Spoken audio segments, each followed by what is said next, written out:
nhớ rằng nấu chơi đâu của chồng mình nấu xử lý sụt tụ nữa nên té của chị ta tại sao chân chỉ nên là bây giờ thì của tôi mua ra quá đàn rồi chơi thì lấy chị ta thay thay thôi ở đây sai thì nó nằm mò ở tụ tin lâu thì tụ nên là tôi sợ chị ta kia nó bé tôi nó chạy nè để tôi nó chạy là lúc chị nó sửa cá này nữa cây bùa thia con chữ thia cây nồng cây cay sửa tao cái chặt cúc cơ đi lúc chị nó phải nó mà cá cơ đi thế là giờ sửa cá đi chả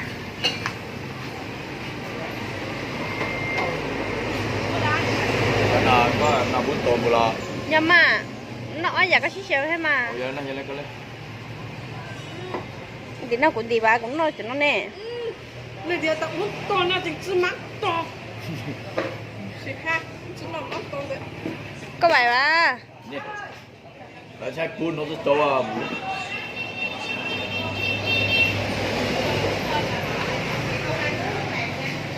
chắc là chỉ thông này giờ cá cho nó đừng bảo mắm tôm vào bác ạ, chỉ ăn bún tôm thôi, không phải ăn mắm tôm đâu.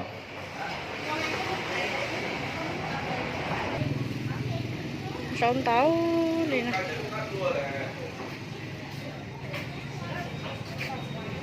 chưa Quan trọng của tụi nó, chứ mà tụi nó chờ thế, chút ta cho thế này, cho tụi nó tao tụi nó à. ôi giờ cá chả nhở này giờ phải nó bên nó chạy nè cá phải bên trên nó chạy bên nó chạy bên nhau quá đặt áp tê Quan trọng là bao nhiêu tí này kìa. của tụi thau nó cũng chứa Quay quá nhà mình chơi có tật kìa. ôi yo đi này cũng tí đấy mất rồi mất vậy lo của cái gì Của to tụi nó có cái bún đồ. ê cũng nhẹ nó giờ có những chết rồi cái này tao sẽ chọn nó sẽ chọn này nó phải phụ nó hỏi ướp bột Dù giờ mình có tuần muốn giờ xem mình sao à rồi bên nó chào kia nữa tao sẽ có trai cho ôi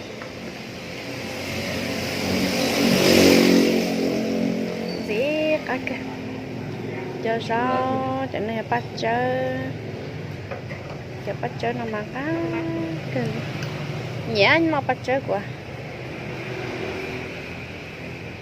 bắt chơi cá rất chanh nó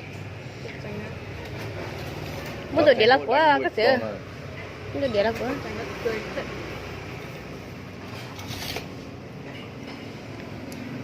rồi bên nó kia Lắm mà hai quá chắc qua cái gì đây?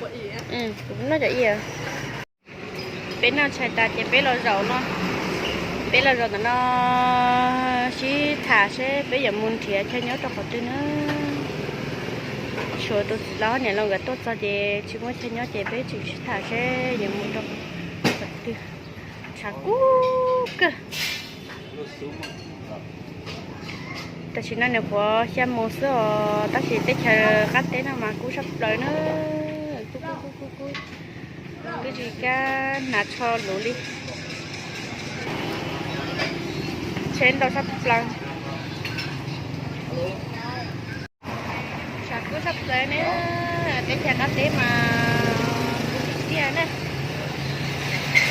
sắp tới đi về dù chị bỏ về đủ hay nữa trong này té khẩu té số là cứ chỉ đủ các té mà cứ đủ này cơ nữa chỉ biết là tôi lo bây giờ hả bỏ xong cái chỉ đủ trong cái tiền nhiều thể trái đủ cái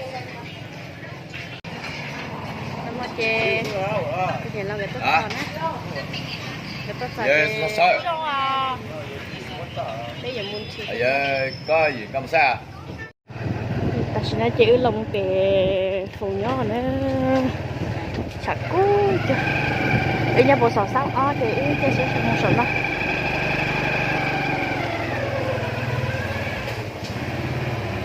đá rong cái lên nó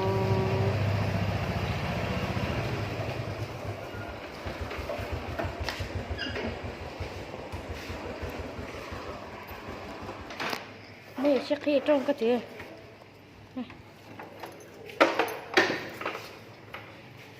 ít nhân đơn tại lưu em nên cái gì đó đó cái nữa để nó chơi là ô tô cho nên tôi rồi nhớ sẽ chơi chỉ sẽ ít khỏi chỉ muốn từ nhau cái nữa tại chỉ nên chỉ đến mình chỉ hành cơ đó chỉ muốn xin nó lại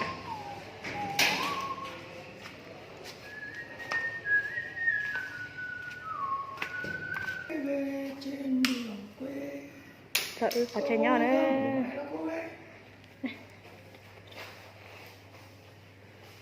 nhau này nữa rong gạo cơ là lúc trẻ nè mua chờ uống nó hơi rong cơ chỉ tới ta chỉ tôi thấy mày rồi nè nhiều ít bỏ trái già lên chỉ bún như cơ thế rồi nó giờ chỉ đã đeo rồi nó hôm nay kia chỉ đã đeo nhau ok là nữa rong gạo cơ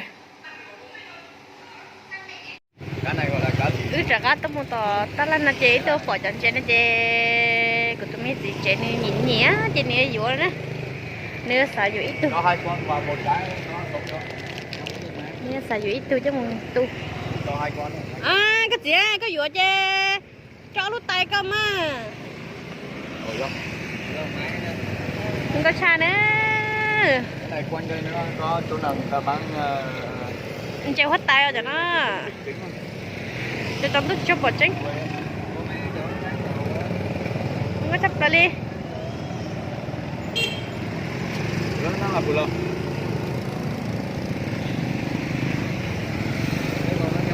Tụi con chơi nhiều con liền tới đây.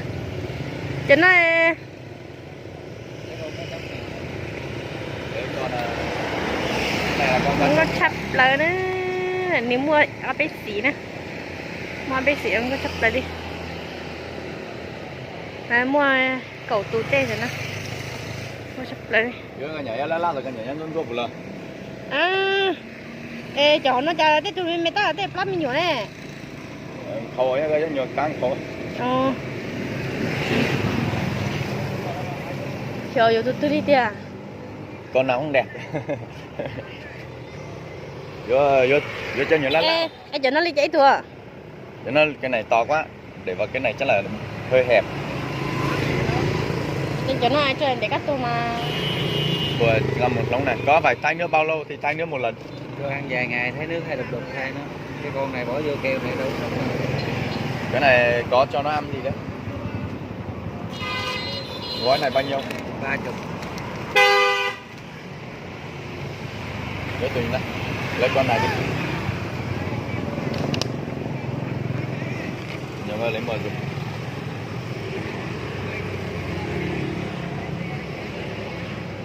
ê dụ tôi lấy bây giờ tôi Đi làm nó nã ăn này. không có chấp lại nữa tụi chị đó nè wow ở tôi lại không có chấp lên Đi cháu đi mua cái bình kính. Các em phải thở oxy như này không? Khỏi. Cá này đâu cần. Bao lâu thì thay nước một lần? Mình cho ăn chừng 3-4 ngày mình thấy nước nó đục đó mình thay. Bao nhiêu nhỉ? 100 ngàn. Áp